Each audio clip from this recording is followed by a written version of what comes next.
Isang magandang mapagpalang araw po sa ating lahat, mga bata, mga parents. Ngayon po ay ating pagdiriwang uli ang second recital ng mga bata.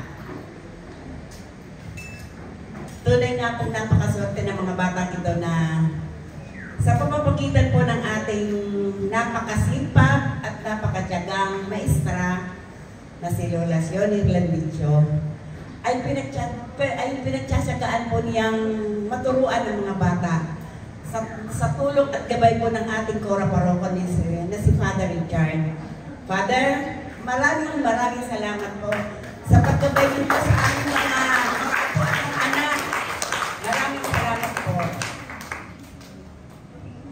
Noon po unang recital ng mga batang ito, bali 16 pa lamang po sila. Ngayon po, at iilan lamang ang instrumentong kanilang tinutugtog. Ngayon po ay marami na. Meron pong napadagdag na 2. Isa, meron na po tayong flute at saka meron na rin pong ukulele. Meron na rin pong natugtog noon. At may mga kanta na po tayo. Sila na rin po iyon. Pinipili ni Ate Sionnie kung saan pwede ilagay yung patang iyon. Ayun, kung saan siya may mag-excel ng kanilang talento, doon inilalagay ni Ate Sionnie.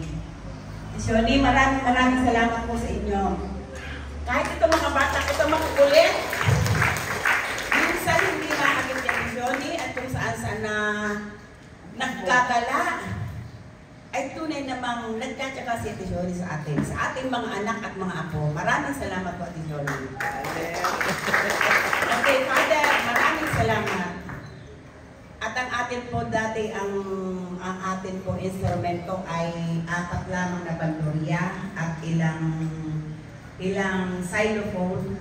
Ngayon po ay marami na. At dati nga po ay 16 lamang. Noong unang recital, 16 lamang sila. Ngayon po ay 28 na. At maraming salamat din po sa mga nagdo-donate ng mga instrumento ng mga bata. Sana po itong mga nag-donate na ito, lalo silang pagpalain ng Panginoong Diyos. Amen. Maraming salamat po sa inyo. Alam po nila kung sino-sino sila. Maraming salamat. At Father, muli ako po'y nagpapasalamat at tunay namang ang mga batang ito ay ginagabayan ninyo sa pamamagitan din ni Ate Sionnie.